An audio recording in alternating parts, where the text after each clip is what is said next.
même pendant les heures de cours, les membres de ce comité pouvaient faire appel, un clin d'œil à un enseignant et sous un hangar érigé dans la cour de l'établissement, eh bien, vous devez subir un interrogatoire. Je suis passé par là une fois et c'était des sueurs froides, ce que je n'oublierai de sitôt. L'orfèvre, le ciseleur de la langue de Molière, M.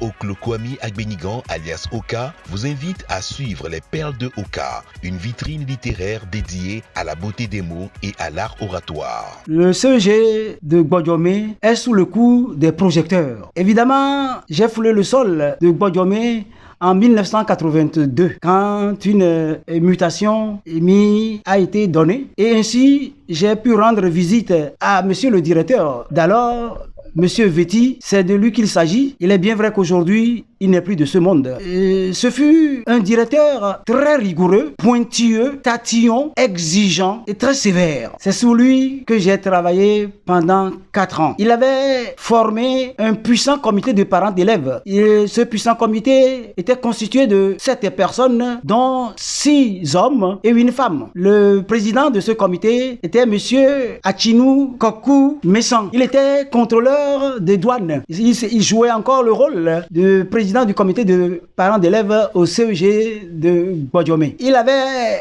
à ses côtés Papa Amoni, un vieil homme de taille courte. Il était presque un devin. L'unique femme que nous appelions souvent Damassan, elle était aussi un peu exigeante. Et j'ai su garder les noms de ces 3 personnages. C'est pour dire que le CEG a dû travailler d'arrache-pied sous la houlette non seulement du directeur, mais aussi de ce puissant comité de parents d'élèves, puisque même pendant les heures de cours, les membres de ce comité pouvaient faire appel, un clin d'œil à un enseignant, et sous un hangar érigé dans la cour de l'établissement, eh bien, vous devez subir un interrogatoire. Je suis passé par là une fois et c'était des sueurs froides, ce que je n'oublierai de sitôt. Mais venons-en à l'établissement lui-même. C'est un grand espace, un grand site de plusieurs hectares. Et selon ce qu'on racontait, les gens, c'était à l'avènement d'un préfet, le préfet des lacs d'alors, qui à bord de sa voiture de commandement semblait somnoler et avançant, et comme s'il s'assoupissait, la voiture avançait et à un moment donné, il semblait sursauter et il disait, c'était le premier point. Ainsi de suite, il a su faire la ronde pour finalement prendre plusieurs hectares sur lesquels repose le CEG de Gbodiomé, érigé aujourd'hui en lycée. Cet établissement a formé plusieurs élèves et bon nombre ont su émerveiller les enseignants dans ma petite personne. En effet, je ne vais pas perdre de vue un certain Patrice Agboudan qui aujourd'hui réside aux USA. Il en est de même pour monsieur Odome Touche. Odome Touche, lui, il est en Allemagne. Je le revois encore pendant qu'il était en train de jouer un rôle. Il jouait un rôle d'un véritable acteur théâtral avec mademoiselle Achinou Mele, et c'était alors un bon tandem, un joli duo. Il fallait les voir.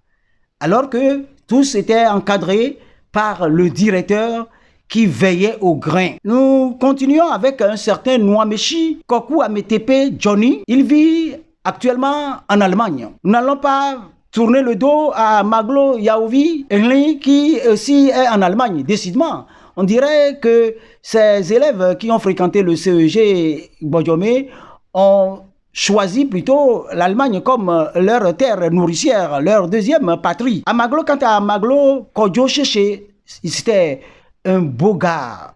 Je le revois encore avec sa petite taille, teint clair naturellement.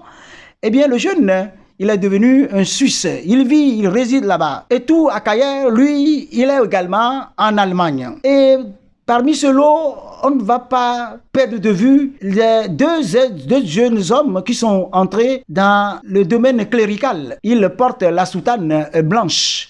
Il s'agit donc Atati Dodo Corneille qui est devenu prêtre. Il a un duo, il forme un duo avec un certain Ogomebou. Lui également porte la soutane blanche Et nous n'allons pas cesser de tarir d'éloges à l'endroit des Noubléga. Il y a eu au moins 5 Noubléga, le nom patronymique. Nous avons la sœur aînée qui actuellement vit en France ou en Allemagne. Nous avons ces 2 frères qui sont des Bessons. J'entends par là des jumeaux. Noubléga à côté, il est aujourd'hui maire. C'est quelqu'un sur qui il faut compter. On ne va pas oublier sa petite sœur, puisque j'ai reconnu qu'ils sont des Bessons.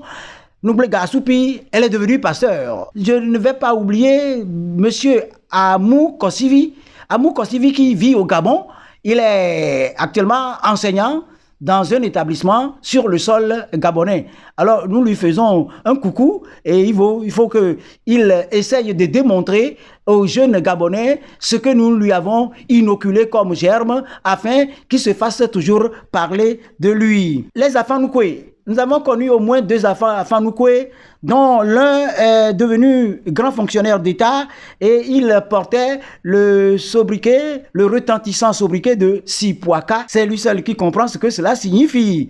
Maintenant, et nous allons revenir un peu pour faire allusion à un certain Nouamechi, dont le prénom m'échappe déjà, mais c'est malgré moi que je ne sois pas en mesure de donner le prénom, d'autant plus que ce garçon a brillé de 1000 feux. Je le revois encore avec sa petite taille, il excellait, il travaillait d'arrache-pied, il émergeait, et chaque fois, aux heures de français, il était très truculent, il émerveillait tout le monde. Et je ne vais pas oublier 2 élèves que j'ai connus en 5e et en 4e. Il s'agit de Miglasso. Et quand vous quittez Dagué, vous tentez de vous enfoncer pour aller vers le lac. C'est là où résidait Miglasso, qui avait fait feu de tout bois en français. Mais depuis, je n'ai plus jamais entendu parler de lui. Où est-ce qu'il vit? Où est-ce qu'il est? Alors, je crois savoir qu'à travers cet enregistrement, ses condisciples vont, s'il est vivant, ils vont pouvoir lui dire quelque chose de manière qu'il puisse revenir au bercail, pour qu'il puisse revenir à la bergerie.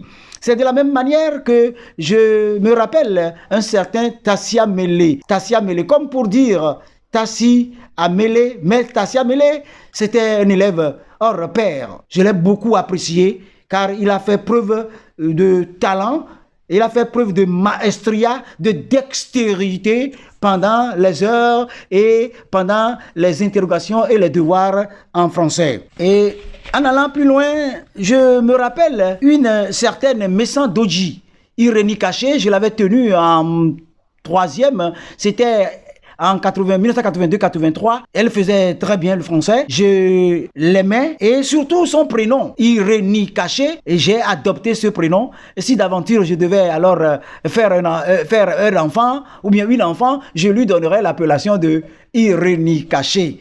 Voilà. Donc, pour ce qui concerne l'établissement, nous devons reconnaître que le directeur de regrettée mémoire, M. Vetti, puisque c'est de lui qu'il s'agit, il était très rigoureux, très rigoureux, et il plaçait les élèves qui surveillaient étroitement les enseignants. Et tenez-vous bien, le premier jour que je passais là, je devais aller m'empiffrer et je m'approchais des bonnes femmes quand un élève est venu me faire signe que non, monsieur, vous n'avez pas le droit d'aller vers les bonnes femmes. À la question de savoir pourquoi on dit non, dans l'établissement, les enseignants n'ont pas le droit d'aller vers les bonnes femmes.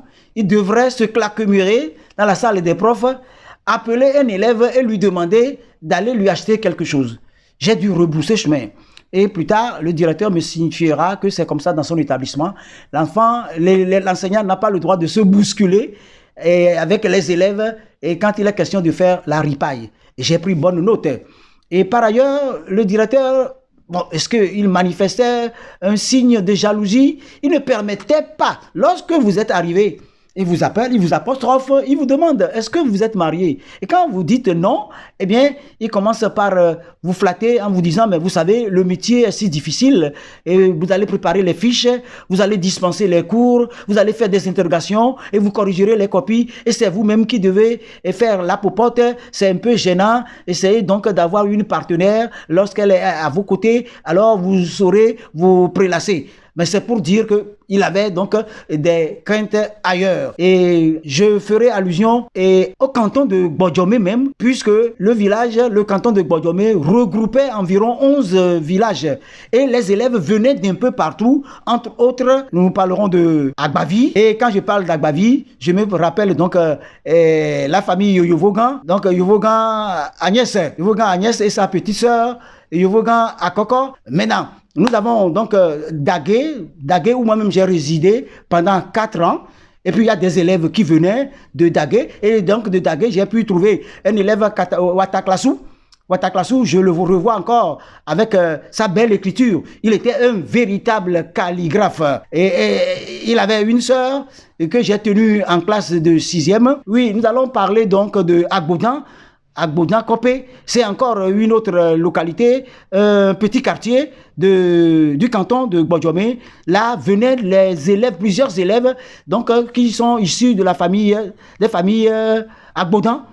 Voilà, les Agbodan, la plupart donc des familles ont envoyé leurs enfants qui ont fréquenté le CEG de Gbodjomé. Et parmi ces élèves-là, bon nombre ont pu sortir la tête de l'eau. Nous leur disons merci pour les efforts qu'ils ont dégagés, pour les efforts qu'ils ont engrangés en vue donc de pouvoir sortir la tête de l'eau. Et on parlera à Méré-Revé, voilà, il y a Méré-Revé. À Méré-Revé, c'est aussi une localité. C'est de là que venait d'ailleurs le jeune garçon dont je parlais tantôt, monsieur Miglasso. Il a fait la pluie et le beau temps. C'est quelqu'un que j'ai beaucoup chéri, compte tenu des efforts qu'il a déployés pendant les heures de français. Il y a tout à Kofa et bien d'autres élèves. Et je puis aussi parler même d'un cousin, un de mes cousins, qui a séjourné pendant 1 an. Il était en classe de 3e, c'est Norma Kossivi. Il réside actuellement en Belgique en tant que maître cuisinier. Et il a fait preuve de tout bois. Et on a senti qu'il a pour grand frère le sieur Oka qui était professeur de français. Et donc, je dois reconnaître que Gbodjomé m'a beaucoup marqué avec des hauts et des bas. Bon, il faut avouer que je dois quand même me rappeler la page triste de certains élèves qui ne sont plus de ce monde. Entre autres, je parlerai de M. Lambou, qui était major général et qui malheureusement n'est plus de ce monde. Et on va faire allusion à Achinou Kokou Nicolas, qui était vice-major et qui était aussi un très bon élève qui a réussi épatamment, mais malheureusement, la mort l'a vite fauché. Et il y a bien d'autres élèves aussi, des Agbodan, qui ont cassé la pipe. Il y en a qui ont été gendarmes, qui vivent sous d'autres cieux. C'est pour dire finalement que il y avait une constellation d'étoiles parmi donc les élèves qui ont fréquenté le CEG de Gbodjomé, qui est aujourd'hui érigé en lycée. Nous disons merci à tous ces parents d'élèves, à tous ceux qui se sont illustrés pour que les enfants reçoivent une éducation adéquate et puissent aujourd'hui sortir la tête de l'eau. Et nous n'allons pas perdre de vue des collègues, dont M.